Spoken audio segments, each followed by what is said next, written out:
आज का हमारा जो बात करने का जो थोड़ा सा टॉपिक है वो हमारे सब कालिंदी वासियों के लिए, दोस्तों के लिए थोड़ा सा कंसर्निंग है, क्योंकि अपनी कॉलोनी में करीब 10-11 लोग ऐसे हुए हैं या शायद 12 लोग कि जो कोविड ग्रस्त हो गए हैं, और जो नहीं हुए हैं या जो आसपास रहते हैं उनको थोड़ा सा एक एप्रीहेंशन है कि अगर ये हुआ है तो हम बचाव के लिए और क्या क्या करें। जहाँ तक मैं आपको आज हमारा पूरा लेक्चर अगर कहूँ तो सिर्फ हम कोविड से थोड़ा आप लोगों को अवेयरनेस देना है, और अवेयरनेस देकर मैं कोविड के विषय में कोई बहुत लंबा चौड़ा ज्ञान देने की अब कोई ज़रूरत नहीं है। कोविड के लिए इसलिए नहीं देना है क्योंकि हम पिछले 1 साल से उसके बारे में इतना ज़्यादा पढ़ चुके हैं, इतना ज़्यादा जान चुके हैं कि अब मेरे हिसाब से आपको कोई नया जानने जैसा कुछ है नहीं। कुछ जो छोटी मोटी प्रैक्टिकल चीज़ें, जो व्यवहारिक चीज़ें, और व्यवहारिक चीज़ें मुझे इसलिए मालूम है क्योंकि मेरी कंपनियों में और दूसरी जगह मैं बहुत सारे लोगों को डील करता रहता हूँ, इसलिए मुझे उन व्यवहारिक चीज़ों के बारे में कुछ चीज़ें पता हैं। तो आज जो हम बात करेंगे, हम अपने आप को कैसे अपडेट करें और हम किस तरह से अपने आप को तैयार रखें कि कोविड का इन्फेक्शन जिस तरह से अभी वापस सेकंड फेज़ में बढ़ना शुरू हुआ है, उनसे हम डरे नहीं, और अपनी सावधानी के साथ हम कैसे उसको आराम से फेस कर सकें, हम उसकी कुछ व्यवहारिक जानकारी आपके साथ साझा करेंगे। सबसे ज़्यादा अभी ज़रूरी है कि ये कोविड का जो वायरस है उसका स्प्रेड कैसे होता है। उसका स्प्रेड, जैसा कि आप सब लोगों को मालूम है, वायरस माइक्रोस्कोपिक मतलब इलेक्ट्रॉन माइक्रोस्कोप में दिखने वाला एक छोटा सा जीव होता है, और ये जो कोविड का वायरस है उसमें केवल आरएनए होता है, डीएनए नहीं होता है। वो दूसरे वायरस के मुकाबले थोड़ा सा बड़ा है, और थोड़ा सा बड़ा होने से वो ड्रॉपलेट इन्फेक्शन के रूप में एक से दूसरे को लगता है। जो इसके अलावा जैसे इन्फ्लुएंजा के वायरस या दूसरे कोई वायरस है, स्वाइन फ्लू का वायरस है, वो उनसे भी ज़्यादा हल्के और छोटे होते हैं। वो छोटे होते हैं तो उसमें जब पेशेंट खांसता है, पेशेंट छींकता है या पेशेंट कभी भी कुछ करेगा तो उनके जो अंदर से वायरस निकलेगा तो वो काफ़ी देर तक हवा में सस्पेंडेड पार्टिकल्स के रूप में रहेगा। वो सस्पेंडेड पार्टिकल्स जो होते हैं, हम उनको हमारी भाषा में कहते हैं एयरबॉर्न इन्फेक्शन। लेकिन जहाँ तक कोविड-19 का सवाल है, ये एयरबॉर्न इन्फेक्शन नहीं है, it is A droplet infection. जब कभी कोई इन्फेक्टेड व्यक्ति छींकेगा या खांसेगा या जोर से बोलेगा, खंखारेगा, तो उनके फेरिंक्स में से और नाक में से ये जो वायरस है ये निकलते हैं। ये बहुत थोड़ी देर तक, 5 से 8 मिनट तक ये थोड़ी देर हवा में रहेंगे, और उसके बाद में करीब 3 से 5 फीट की दूर तक जाके धीरे धीरे इनको जो भी जगह मिलेगी वहाँ पे जाके सेटल हो जाते हैं।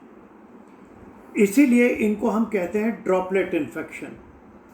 अब हमारे शरीर के किसी भी जगह पे, ये किसी भी इनर्ट जगह पे, जैसे अपने दरवाजे का हैंडल होगा, अगर वहाँ होगा, कोई सरफेस होगी, कोई ज़मीन होगी, कोई आपका ड्रेपर्स होंगे, आपका सोफ़ा होगा, ये कहीं भी किसी भी जगह, आप मान लो बैंक में गए और अगर कोई इन्फेक्टेड पेशेंट आया है तो जो उनका काउंटर है उसके ऊपर उसका कोई वायरस चिपका हुआ रह सकता है। ये जो चिपके हुए वायरस जो इनर्ट सरफेस पे हैं, ये कम से कम 72 आवर्स तक बिना किसी ऑक्सीजन के साथ में जिंदे रह सकते हैं। इनको और किसी न्यूट्रिशन की ज़रूरत नहीं है।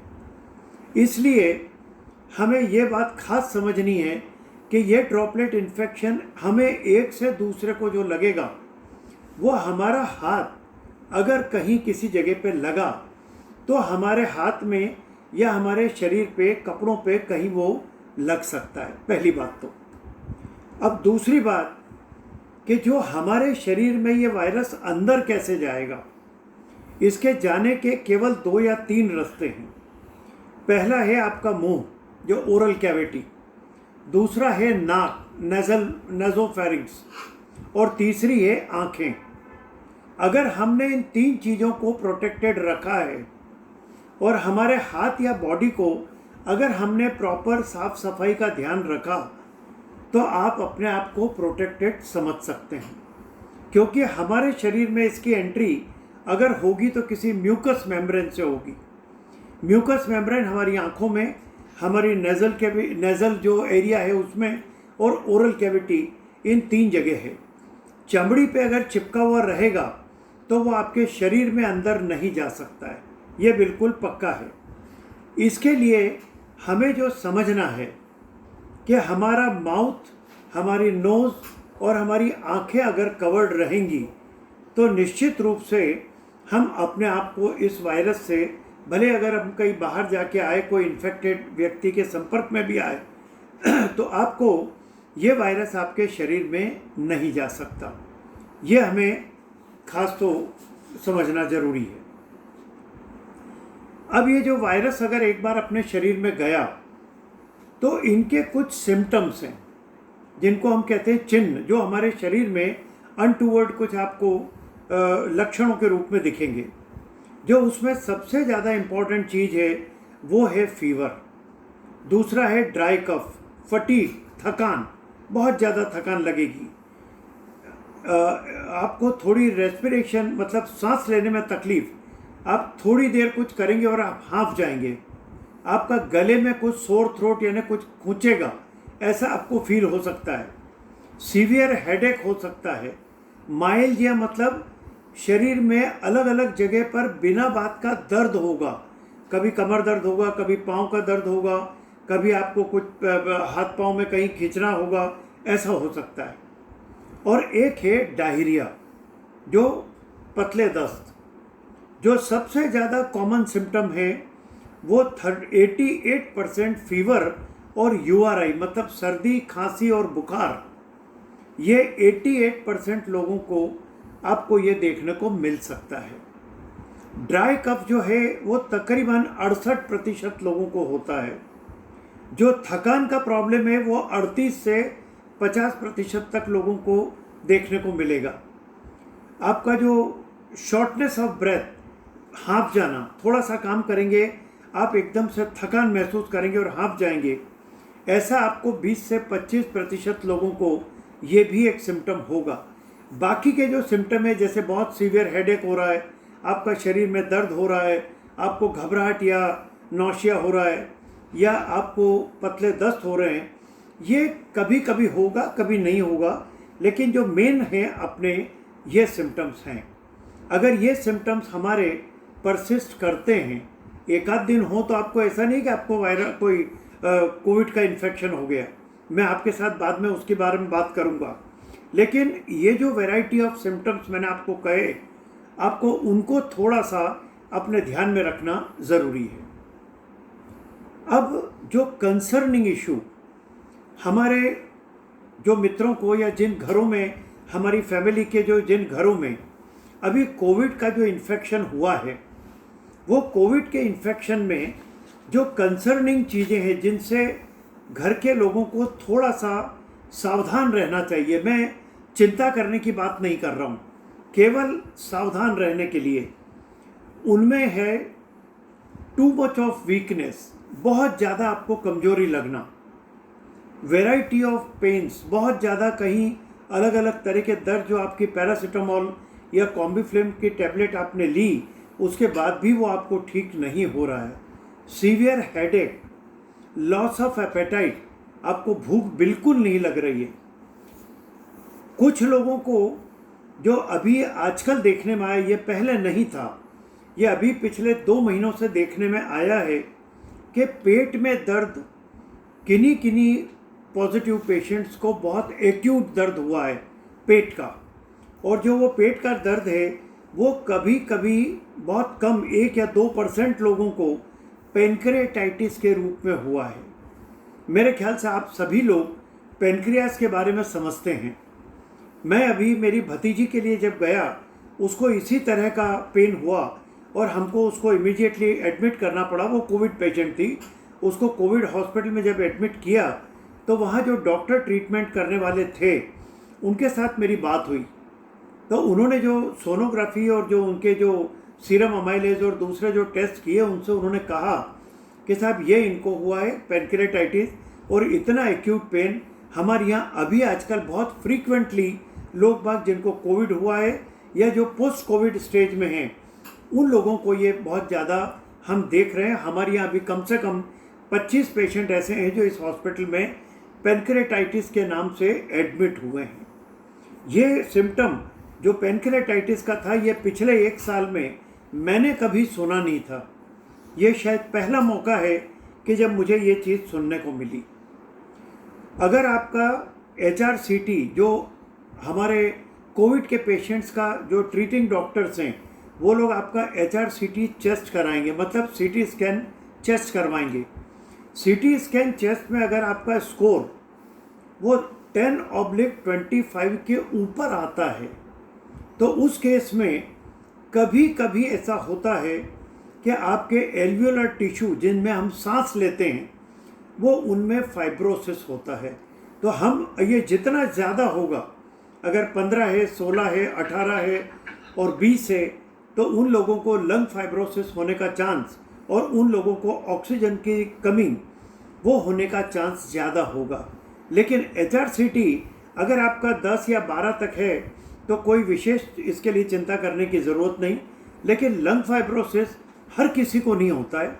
हाँ, अगर आपका 15/25, उन्होंने 25 उसका एक वो दिया हुआ है, लेकिन अगर वो 15 के आसपास है तो आपको थोड़ा सा सावधान होकर हॉस्पिटल में एडमिट होकर किसी कंसल्टेंट के साथ में उसको देखना बहुत ज़रूरी है। ये हमें समझना है। इनके साथ में कम से कम 5% लोग ऐसे हैं जो आप लोगों ने भी देखा होगा कि कम से कम 5% लोगों को हार्ट का प्रॉब्लम हुआ है, क्योंकि इंट्रावास्कुलर क्लॉटिंग ये एक बहुत कॉमन सिम्टम आजकल कोविड में पिछले पूरे 1 साल में देखने में आया है। और ये जो चीज़ देखने में आई, उनमें कुछ लोगों की जान भी गई और कुछ लोगों को हार्ट का माइनर सा कुछ प्रॉब्लम हुआ है। लेकिन ये हार्ट का जो प्रॉब्लम कोविड पेशेंट्स को हुआ, वो आप एक बात पक्का समझना कि जो लोग ICU में रहे, 90% केसेस सिर्फ उन्हीं को हुआ है। हर किसी को ये कोई कार्डियक प्रॉब्लम नहीं होता है। तो उसके लिए आपको जानना जरूरी है, लेकिन वो चिंता करने की कोई ज़रूरत नहीं।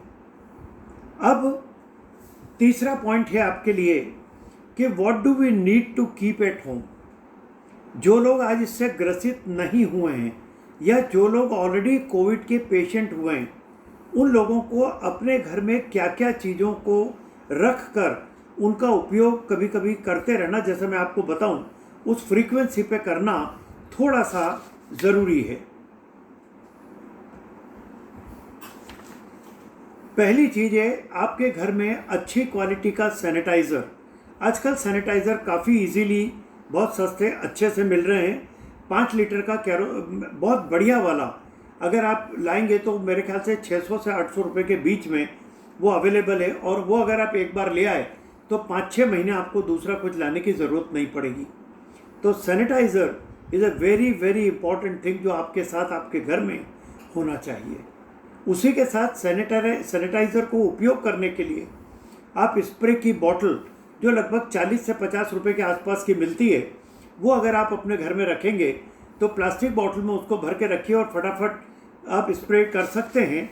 और यदि आप स्प्रे करेंगे तो उसका फ़ायदा आपके घर में आने जाने वालों को भी और आपको भी बहुत अच्छा होगा।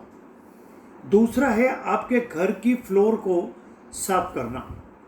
आपके यहाँ सबके घरों में झाड़ू और पोछा होता है। हम लोग नॉर्मली फ़िनाइल का उपयोग करते हैं, पर हम कभी कभी ज़्यादातर सस्ता फ़िनाइल या कुछ ऐसा जो इकोनॉमिकल हो ऐसा ढूंढने की कोशिश करते हैं। मेरा आपसे एक थोड़ा आग्रह इन दिनों के लिए रहेगा कि या तो आप कोई बहुत अच्छी क्वालिटी का फ़िनाइल यूज़ करें, या लाइजॉल करके जो एक अपना एंटीसेप्टिक जो फ्लोर वॉश आता है उसका अगर आप उपयोग करेंगे तो वो बेहतर रहेगा।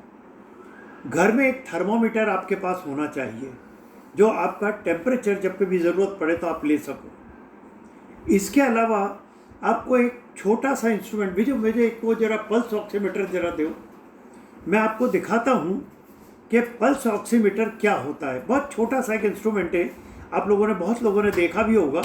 अगर किसी ने नहीं देखा है तो मैं आपको दिखा देता हूँ। It's a very small thing. मेरे ख्याल से ये मुश्किल से 2500 रुपये का आसपास का है।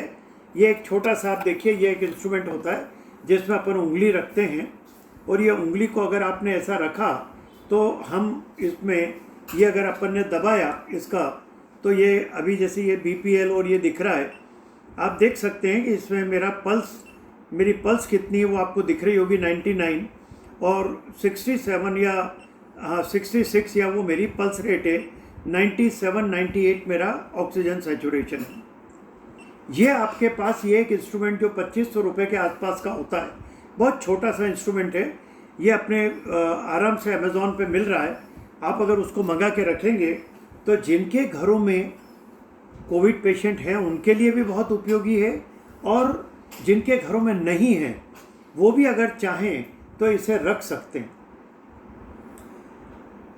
इंस्ट्रूमेंट्स को या इक्विपमेंट को रखना वो एक बहुत सामान्य बात है, हर कोई रख सकता है, लेकिन उसका इंटरप्रिटेशन करना वो आपको ज़रूर से समझना चाहिए। मैंने एक जो आज राइटअप बनाया है, मैं आपको अभी इसके बाद में अपने ग्रुप में भेजने वाला हूँ। मैंने उसमें लिखा है, पहली बात तो ये है कि जब तक आपका ऑक्सीजन सैचुरेशन 95 से ऊपर है तब तक आपको कोई चिंता करने की ज़रूरत नहीं। मैं उसको और थोड़ा सेफर साइड अगर कहूँ तो 96 या 96 के ऊपर है, 96, 97, 98, 99, और अगर यंग और बहुत अच्छे लोग हैं तो 100% भी उनका हो सकता है। तो आपका 96 या 96 से ऊपर अगर ऑक्सीजन सैचुरेशन है तो आप ये मान के चलिए कि आप एकदम नॉर्मल हैं, कोई चिंता की बात नहीं। लेकिन यस, 96 से अगर नीचे जा रहा है और कॉन्स्टेंटली नीचे रहता है तो आपको ज़रूर से आपके डॉक्टर को फ़ोन करके, मुझे नहीं, मतलब सर किसी भी आपके डॉक्टर को फ़ोन करके आपको उनको पूछना पड़ेगा। मैं भी ऑफकोर्स हूँ आपके साथ, जब कभी आप पूछेंगे मैं आपको बता सकता हूँ उसके बारे में। दूसरा है पल्स रेट। नॉर्मल हमारी जो पल्स है वो 65 से 85 के बीच में वेरी करती है, नॉर्मल रेस्टिंग कंडीशन में। हम जैसे अभी बैठ कर आप सुन रहे हो और मैं बोल रहा हूँ, मेरी पल्स रेट अभी जैसे 66 है, पर वो इसलिए है क्योंकि मैं कोई पल्स रेट कम करने की टैबलेट जो ब्लड प्रेशर की लेता हूँ उससे ये होता है। लेकिन एक नॉर्मल जो आदमी थोड़ा भी बोल रहा है उनकी अगर होगी तो 70-75 के आसपास इवन रेस्टिंग कंडीशन में भी हो सकती है। मैं और बड़ी रेंज आपको बता रहा हूँ कि 65 to 85 यदि वो है तो आपको कोई चिंता करने की ज़रूरत नहीं। लेकिन यदि पल्स रेट 95 के ऊपर जाए या 100 के ऊपर रेस्टिंग कंडीशन में है तो आप ये मान के चलिए कि वो टेम्परेचर से भी ज़्यादा मेरे लिए इम्पोर्टेंट पैरामीटर है। जो मैंने अब तक अपनी कंपनियों में हज़ारों पेशेंट्स देखे हैं, उनके टेम्परेचर, उनका ब्लड पिक्चर, सब कुछ बिल्कुल नॉर्मल होता है। उनको केवल उनकी सिम्टम्स होते हैं, छोटी मोटी सर्दी खांसी, बॉडी पेन या कुछ होता है। लेकिन जब हम उनका पल्स ऑक्सीमीटर देखते हैं तो उनकी पल्स रेट 100 या 100 से ऊपर मिलती है। तो इसलिए मेरा अपना एक बहुत क्लियर मानना है कि अगर पल्स आपकी 95 से ऊपर है तो आपको घंटे भर के बाद में फिर चेक करना चाहिए, और यदि वो आराम के बाद भी अगर ज़्यादा आती है तो आप मेरे से, आपके डॉक्टर से आप कांटेक्ट कर सकते हैं। तो आपका ये जो इक्विपमेंट है ये बहुत अच्छा है, बहुत बढ़िया क्राइटेरिया है, इसको ज़रूर आप अपने घर में रख सकते हैं। ये आपका 100% एक आपको इंडिकेशन देगा कि आपको कोई प्रॉब्लम है या नहीं। So I think this will be the best thing, वो आप करिए। अब नॉर्मल प्रोटेक्शन हमारे सोसाइटी में अगर ये हुआ तो आप ये मान के चलिए कि वर्ल्ड ओवर हो रहा है। अभी अचानक ये दूसरी या तीसरी लहर फिर शुरू हुई है। यूरोप के भी बहुत सारे देशों में है, अमेरिका में भी है, भारत के भी बहुत सारे स्टेट्स में बहुत ज़्यादा है, कहीं कहीं थोड़ा कम है, पर गुजरात भी पहले 5 में अपना है, जहाँ इस तरह के केसेस ज़्यादा हो रहे हैं। महाराष्ट्र और केरल शायद इसके नंबर 1 हैं, लेकिन गुजरात में भी नए केसेस काफ़ी हो रहे हैं। इसलिए हमें थोड़ा सावधानी रखना है, नो पैनिकी। उसमें चिंता करना या डर रखना, ऐसा कुछ करने की ज़रूरत नहीं। हाँ, थोड़ी सावधानी जो हमें रखनी है उसके बारे में मैं आपके साथ बात करूँगा। आप सभी जानते हैं, क्योंकि हम लोगों ने पिछले 1 साल में कम से कम 1 लाख बार ये चीज़ सुन ली कि हमें 3 चीज़ों का पालन करना बहुत ज़रूरी है। सोशल डिस्टेंसिंग, जिसको बहुत यानी अपने यहाँ कोई आए भी, मेरा आने से किसी का ना नहीं है। आप कालिंदी के किसी को भी पूछ सकते हैं कि मेरे घर में आने जाने वालों की कोई कमी नहीं है, बहुत लोग आते जाते रहते हैं।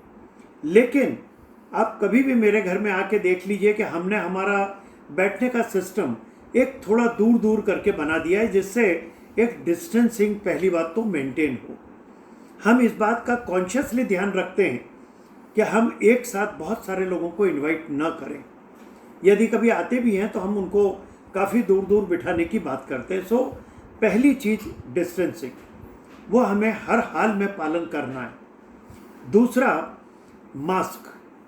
मास्क, अच्छी क्वालिटी का मास्क पहनना वो आपके लिए ज़रूरी है। मैंने बहुत लोगों को देखा है कि मास्क खाली एक नाम के लिए पहनते हैं, लेकिन मास्क कैसे पहनना वो ज़रा सा मैं आपको एक थोड़ा सा डिमॉन्स्ट्रेशन करके दिखाता हूँ। ये मेरे पास जो मास्क है ये IIT दिल्ली वालों ने बनाया हुआ है, टेक्सटाइल डिपार्टमेंट दिल्ली का है, और उसका नाम है कवच। ये आपको अमेज़ॉन पे मिलता है। N95 हैं, वो भी बहुत अच्छे हैं, या इसी तरह के कॉटन के जो बहुत अच्छे वाली क्वालिटी के हैं। लेकिन मैं आपको इसके बारे में जो बताना चाहता हूँ कि इनका फिटिंग, आप एक सर्जिकल मास्क पहनते हैं उनका फिटिंग और एक इसका फिटिंग, उन दोनों में थोड़ा सा आप देखिए। ये अगर मैं पूरा जैसे लगाया तो आप मेरे मुंह को देख सकते हैं, कंप्लीट ऊपर से नीचे तक ये टोटल बंद है। यहाँ से कहीं लबड़ रहा है, कुछ ऐसा उटपटांग कहीं से कुछ घुस जाएगा, ऐसा नहीं होगा। आप अगर ज़ोर से फूंक भी मारेंगे तो यहाँ से हवा निकलती है। मेरे चश्मे पे थोड़ी वेपर लगेगी, लेकिन अगर सामने अगरबत्ती या मोमबत्ती अगर रखी है तो मैं इसको बंद नहीं कर सकता। उधर का स्विच चालू करना, जरा खाली स्विच चालू कर दीजिए। यस, बस। Sorry for the interruption. Varun भाई, आपको या तो इस तरह का जो आप ये करेंगे, अगर मास्क आपका अच्छा रहेगा तो आप ये मान के चलिए कि आपका प्रोटेक्शन बहुत अच्छा वाला रहेगा। आपको इवन आवाज़ में भी अभी फ़र्क मालूम पड़ा होगा कि जब मैं मास्क के साथ बोल रहा था और बिना मास्क के अगर बोल रहा हूँ तो कितना फ़र्क होता है बात करने में। लेकिन आपका मास्क होना ये एक बहुत ज़रूरी है। थर्ड अपना है फ्रीक्वेंट हैंड वॉश। जैसा कि मैंने आपको कहा कि हम कहीं भी बाहर से आते हैं, हम कहीं भी जाएंगे तो नोइंगली या अननोइंगली हमारे हाथ में या चमड़ी में या कपड़ों में कहीं न कहीं ये वायरस लगने का चांस हो सकता है। हमारे सबसे पहला काम होना चाहिए, यदि हम बाहर गए हैं और अगर तुरंत कोई चीज़ खरीदने गए और आप आ गए, तो आप वो चीज़ को, तो जैसा मैं बाद में बताऊंगा क्या करना, लेकिन सबसे पहला काम करिए कि जूते चप्पल एक तो घर के पहनने के अलग करो और बाहर जाने का अलग करो। अगर आप बाहर गए हैं तो वो जूता चप्पल आपका अलग कर दो। दिन में कम से कम 2 बार उसको सैनिटाइज कर दो। जैसा मैंने आपको कहा, वो विजू, मुझे ज़रा वो बॉटल दिखाओ ना आप, एक मिनट, स्प्रे करने वाली। मैं आपको वो दिखाता हूँ, उनसे आपको बहुत अच्छा रहेगा। इट इज़ हार्डली कॉस्टिंग 40 और 50 रुपीज़। लेकिन अब ये देखिए, आप ये जो बॉटल है, ये बड़े आराम से अगर आप इसको यूज़ करते हैं तो बहुत बढ़िया इसका वो स्प्रे निकलता है। लेकिन ये स्प्रे आपके कहीं भी नुकसान नहीं करेगा। आपके जूते चप्पल को अगर आप बाहर से आएँ, आप उसको कर दीजिए। आप तुरंत वॉश बेसिन में जाके अच्छे से अपने हाथ पाँव और मुंह वो धो लीजिए, कुल्ला कर लीजिए। अगर आपने इतना कर लिया, मुंह धो लिया, तो आप काफ़ी सेफ हो गए। आपका जो मास्क है उसको एक नियत करी हुई जगह पे वो भी एक हल्का सा इससे सैनिटाइज करके रख दो। हर बार धोने की ज़रूरत नहीं, रोज़ मास्क बदलना ज़रूरी है। लेकिन आप थोड़ा सा मास्क को अपने हाथ में ऐसा लेकर यदि थोड़ा सा ऐसा ये थोड़ा सा सैनिटाइज अंदर से और बाहर से अगर आप कर देते हैं तो आपका मास्क जो है वो बिल्कुल सेफ हो जाता है। ये आप आराम से कर सकते हैं बहुत इजीली। तो ये जो 3 चीज़ें हैं, सोशल डिस्टेंसिंग, एक अच्छी क्वालिटी का मास्क और तीसरा अपना हैंड वॉश, इन 3 पे पहला तो आप ध्यान दीजिए। दूसरा, आपके घरों को कभी भी बंद मत रखो। इवन जो लोग इन्फेक्टेड हैं, मैं उनसे भी कह रहा हूँ, अगर हमारे साथ कोई जुड़े हों तो वो ज़रूर से सुने कि अपने घर का दरवाज़ा बंद ना करें। आपका जो जाली वाला दरवाज़ा बंद रखो जिससे हवा आराम से आ जा सके, लेकिन अपनी खिड़कियाँ दरवाजे ये खुले रखो। ज़्यादा से ज़्यादा सनलाइट या ज़्यादा से ज़्यादा नेचुरल एयर वो आपकी आनी चाहिए। वो जितनी आएगी आप उतने सेफ रहेंगे, आप उतना अच्छा रहेंगे। तो कभी भी ये कांच सब लगा दिए, बंद कर दिया, लोग क्या कहेंगे उस चक्कर में सब बंद करते हैं, आप भूल जाइए। किसी को मैं जो आज बता रहा हूँ, अगर आपने उतना अमल किया कोई प्रॉब्लम नहीं है, क्योंकि आपका वायरस अगर निकलेगा भी तो वो तभी निकलेगा यदि आप वो आपका तभी निकलेगा जब आप छींकेंगे या खांसेंगे या जोर से बोलेंगे। बिना उसके कोई ऐसा निकल नहीं रहा है। यदि निकला भी तो केवल और केवल वो 3 फीट से ज़्यादा नहीं जाएगा। और यदि आपने मास्क लगा रखा है तो उसका कहीं जाने का सवाल नहीं है। आप घर में 2 बार पोता वगैरह करेंगे, आपका नौकर भी आके अगर करता है तो कोई दिक्कत नहीं। मेरे को ऐसा है कि अगर ये कह रहे हैं कि नौकरों को नहीं आने देना, देखिए नौकरों को सावधानी बता दीजिए कि भाई आप आओ, अपना हाथ वाथ धो लो, मास्क लगा के रखो। जब वो लोग आएँ और काम करें तब जो इन्फेक्टेड लोग हैं वो अपने रूम में बंद हो जाएं, वो किसी भी हालत में बाहर ना आए। क्योंकि कई बार क्या होता है, घर की लेडीज़ बीमार हैं, उनसे काम होगा नहीं, कोई ओल्ड एज के लोग हैं उनसे कोई काम होगा नहीं। तो हर बार यदि हम मेड्स को अगर बंद करेंगे तो ज़रा थोड़ा डिफ़िकल्ट होगा। इसलिए थोड़ा व्यवहारिक रूप में अगर आप उनको सावधानी के साथ डील करेंगे, वो अपना आके काम करके चले जाएं और आप बाद में बाहर निकलें तो वो बेहतर रहेगा। तो ये आप करिए, दरवाज़ा हमेशा रखिए। दूसरा, आपको एयर कंडीशनर न चलाएं तो ज़्यादा अच्छा। आप एसी का उपयोग अभी इन दिनों में जब तक कि बहुत ज़्यादा तेज़ गर्मी ना आए तब तक आप ना करें तो वो बेहतर है। अगर एयर कंडीशनर चलाना बहुत ज़्यादा ज़रूरी भी हो तो आप उसे 26 से किसी भी हालत में नीचे ना लाएं। 26 डिग्री सेंटीग्रेड पे उसे रखिए। और जब एसी चल रहा है तब भी आपके खिड़की या दरवाजे थोड़े थोड़े खुले रखो। ये भूल जाइए कि उस पर लोड पड़ेगा और हमारा बिल ज़्यादा आएगा। अभी अपनी जान से बड़ी बिल और लोड नहीं है। आप केवल अपना ध्यान रखो, अपने कंफर्ट का ध्यान रखो। तो आप जो है एयर कंडीशनर को जितना कम चलाएं उतना अच्छा। और सेकेंडली यदि चलाएं 26 डिग्री सेंटीग्रेड पे, और उसके बाद में थोड़ा थोड़ा दरवाज़ा वगैरह खुला रखें जिससे प्रॉपर नॉर्मल एयर वेंटिलेशन होता रहे। चौथी सावधानी जो आपको रखना है, आपको कहीं भी जहाँ गैदरिंग है, चाहे वो सोशल कारण से हो, धार्मिक कारणों से हो, चाहे किसी बच्चे की बर्थडे हो, चाहे कुछ भी हो, जहाँ 5 जनों से ज़्यादा लोग इकट्ठे हो रहे हों, आप और जहाँ आप डिस्टेंसिंग मेंटेन न कर पाएँ, मेहरबानी करके ऐसी जगह जाना अवॉइड करिए। बहुत अगर आपको मुंह दिखाई करना भी हो तो सिर्फ दूर से अपना मुंह दिखाओ और अपना मास्क वगैरह लगा के रखो, और जैसे ही आप करो उसके बाद तुरंत घर आ जाओ।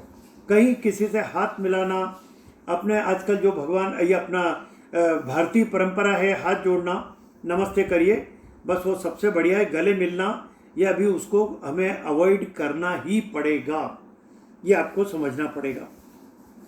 आप अपनी कार का अगर आप उपयोग कर रहे हैं तो मेरी आपसे बहुत खास वो रिक्वेस्ट है कि आप किसी को लिफ्ट देने की कोशिश मत करो, because you do not know कि कौन इन्फेक्टेड आपके साथ बैठने वाला है।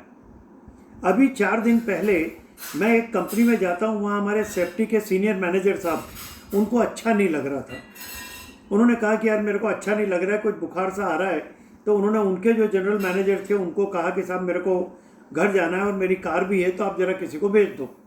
एक दूसरा बंदा जो उनका असिस्टेंट या साथी वाला होगा, उनकी कार ड्राइव करके उनको छोड़ने गया।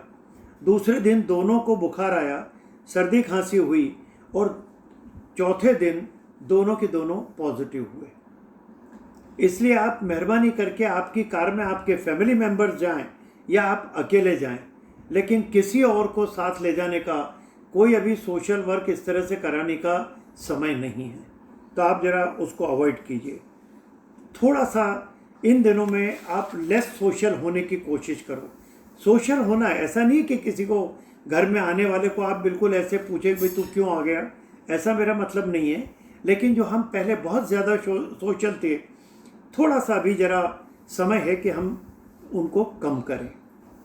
अब उसके बाद में जो लोग इन्फेक्टेड हुए हैं या जो लोग ना हुए हैं, वो भी अपने न्यूट्रिशन का ध्यान रखें। इस बीमारी में सबसे अच्छी बात यह है किसी चीज़ का परहेज नहीं है। आपको जो अच्छा लगे आप प्रेम से खाओ, अच्छे से खाओ, और न्यूट्रिशियस डाइट लीजिए। खास करके ग्रीन वेजिटेबल्स या ये जो अपने कठोर जिनको अपन कहते हैं गुजराती में, आप वो लीजिए। आप सलाद लीजिए, फ्रूट्स लीजिए, आप बहुत अच्छी क्वांटिटी में फ्लूइड्स या जूस लिए और पानी पिए। अपना नॉर्मल दाल भात सब्जी रोटी तो खाना ही है। Frequently sanitize your home tables, यानी जितने भी आपके घर में जो सरफेसेस हों, चाहे वो आपकी टेबल हो, कुर्सी हो, जहाँ लोग आके बैठते हों वो जगह हो, आपके दरवाजे का हैंडल हो, बाहर का ड्रॉप है होल ड्रॉप हो, ये इस तरह की सब चीज़ों को दिन में 2 से 3 बार एटलीस्ट सैनिटाइज कर दीजिए।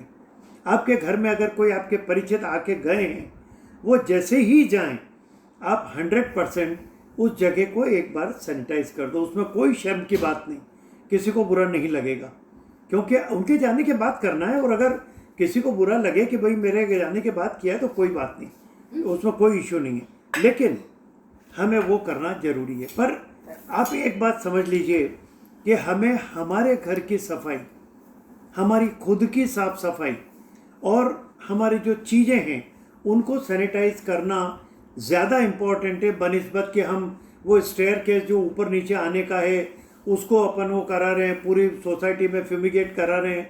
It is not going to help you. वो टेम्परेरी, उस दिन आपको अच्छा लगेगा कि हाँ सब फ्यूमिगेट हो गया, लेकिन वो फ्यूमिगेट आपका कुल जमा उस टाइम तक के लिए है। It is a waste of money मेरे हिसाब से। आप अपने घर का जितना ध्यान रखोगे, आप अपने आप का जितना ध्यान रखोगे, वो आपको ज़्यादा बचाएगा। एक चीज़ जो सबसे इम्पोर्टेंट, मैं शायद इसमें लिखना भी भूल गया हूँ, कि आप कभी भी जब अपने काम से लौटें या आप कुछ ज़्यादा देर के लिए कहीं बाहर गए और आपको 1-2 घंटे 3 घंटे हो गए और उसके बाद यदि आप वापस आए हैं, तो मेरी आपसे एक खास रिक्वेस्ट है कि